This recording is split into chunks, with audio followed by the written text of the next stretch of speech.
when you get something like this, attention Congresswoman Alexandria Ocasio-Cortez and ragheads Rashida Tlaib and Ilhan Omar, I was totally excited and pleased when I heard about 49 Muslims were killed and many...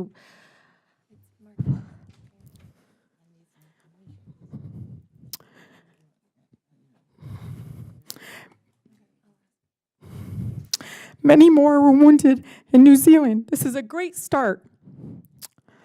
Let's hope and pray that it continues here in the good old USA. The only good Muslim is a dead one.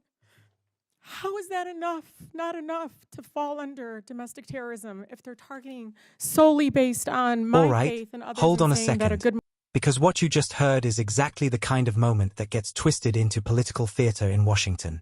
A threat shows up, it gets waved around in a hearing, and suddenly the entire narrative becomes, look what our opponents are responsible for. But here's the thing, threats can come from anyone.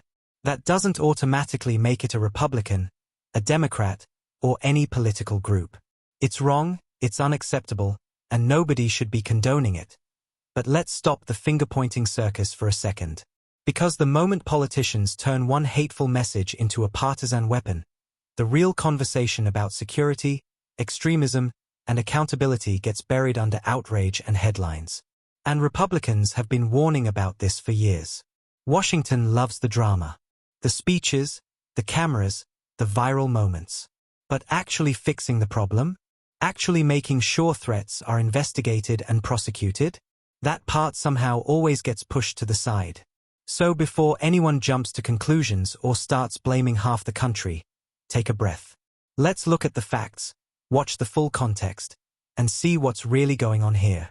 Smash the like button, subscribe, and stick around.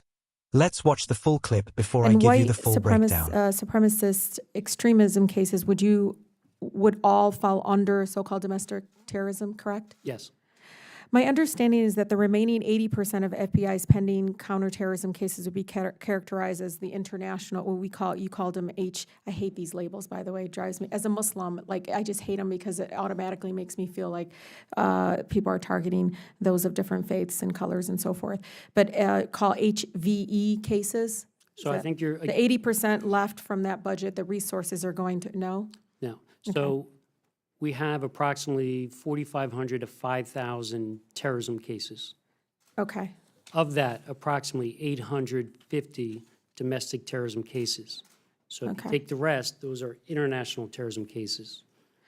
Okay, so we have approximately 1,000 homegrown violent extremist cases, and so, approximately 1,000 so the ISIS HVEs, affiliated. those folks are falling under this International terrorism. Okay, so one of the things that came up is, and it's a good question to you, Mr. McCarry, or anybody else that'd like to answer. Do you think we should have a domestic terrorism statute? I will say, as a former prosecutor, as a former investigator, I want every tool in the toolbox and I want options. So if I can have more Mr. options, McGarry, so I would say I want another tool in the toolbox. Yes. But I'll defer to the Department of Justice. Of course. To work with Congress if there's a statute. So the tools we have is not enough? I mean, if somebody's threatening to kill people based on their faith, to kill people based on their beliefs, or just, that kind of sort of, I loved how you said any violence is a threat to society, right? Any form of violence, and I appreciate that. But there's not enough right now to give you all power. So I'm going to give you an example. So I've been in office for about 6 months. And when you get something like this, attention Congresswoman Alexandria Ocasio-Cortez and ragheads Rashida Tlaib and Ilhan Omar, I was totally excited and pleased when I heard about 49 Muslims were killed and many...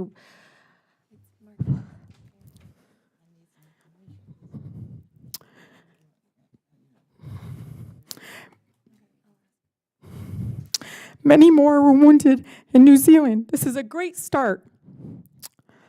Let's hope and pray that it continues here in the good old USA. The only good Muslim is a dead one. How is that enough? Not enough to fall under domestic terrorism if they're targeting solely based on my faith and others and saying that a good Muslim is a dead one, obviously directed to me. By the way, they copied in this threat to my office, they copied the U.S. Department of Justice, the President, Department of Homeland Security, and so forth. And we get so many of them, and I keep asking, what happens? What happens to these individuals? Are they I'm being sincere. I'm not trying to, I'm really sincere. I'm a mother. So I want to go home to my 2 boys. So first, my empathy.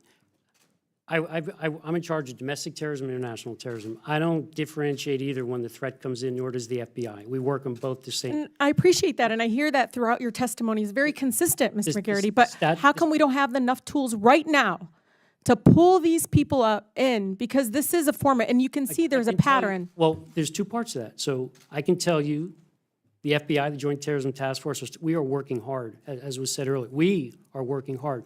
If there's another statute that you think is needed, come talk to the Department of Justice, absolutely. I mean, I think they've said that during the last testimony back in May.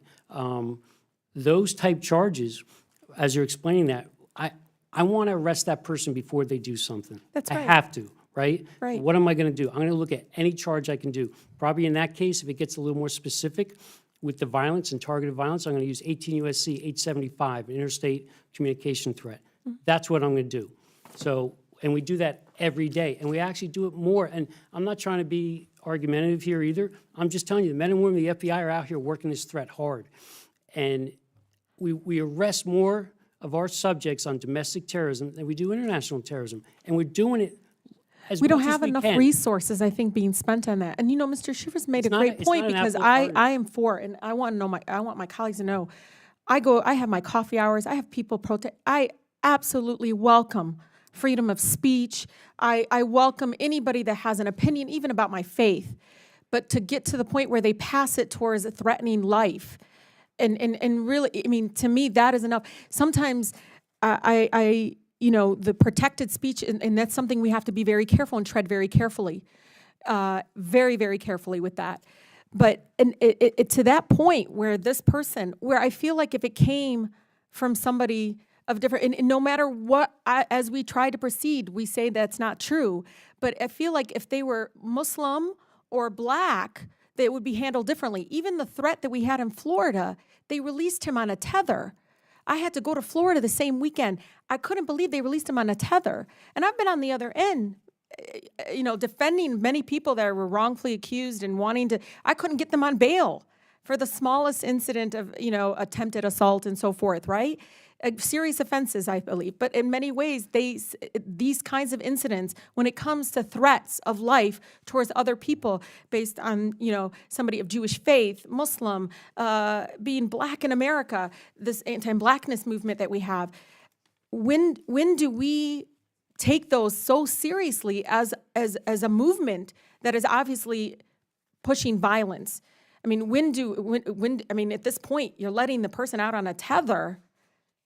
I know you're not, Mr. McGarity. And what scares me about your, kind of not requesting, but you're saying, do you think we should have domestic terrorism statute? What scares me about that is that we're expanding, and I'm sorry, Mr. Chairman, that we're going to allow this big balloon of then we're still going to be leaving people out. I feel like if they're threatening the life of someone else, that alone should be just enough for us to get them on it. If it's based on hate because they're mentioning a faith, if it's based on color and so forth, like sexual orientation, that should be enough. And I mean, I commend you all in trying to keep our country safe, but I feel like almost like we need to be proceeding in a way that we're spending enough resources and money with the people that are here now, that are threatening lives of fellow Americans. Thank With you. that, I yield. I'm so sorry. Thank you, Ms. Talib. I was so mesmerized by your statement, I lost track of time there. First So things that was, first, my fault. threats like that are disgusting. Saying anyone should die because of their religion is vile. Period. No serious person defends that, and Republicans certainly don't. Violence and threats have no place in a country built on the Constitution and freedom of religion. That part should be obvious to anyone with common sense. But here's where the politics starts creeping in. Moments like this are constantly used to imply that one side of the political aisle somehow owns the extremists of the internet. That's nonsense. Crazy people send threats to politicians of every party, every ideology, every background. It's been happening for decades. The difference is how it's framed when cameras are rolling. Instead of turning this into a lecture about half the country, Congress should be asking the real question that was raised. What actually happens to people who send threats like this? Are they investigated? Are they prosecuted? Are the laws being enforced consistently? Because if someone is threatening violence against a member of Congress, Republican or Democrat, that should trigger a serious response from law enforcement, not just a viral moment in a hearing. And here's the uncomfortable truth Washington hates admitting. Politicians often highlight these threats when it helps their narrative, but they go quiet when their own side fuels hostility. We've seen conservatives threatened, harassed, even attacked, and suddenly the outrage disappears from the same people demanding investigations today. That double standard is exactly why Americans are exhausted with the political blame game. Republicans have been saying for years that the answer isn't endless outrage cycles. It's enforcing the law, protecting public officials, and keeping the conversation grounded in reality instead of turning every moment into a partisan weapon. So yes, condemn the threat. Absolutely. Investigate it. Prosecute it if it's real. But don't pretend one hateful message on the internet represents millions of Americans who simply disagree with you politically. That's the trick that keeps the outrage machine running in Washington, and people outside that bubble are getting tired of it.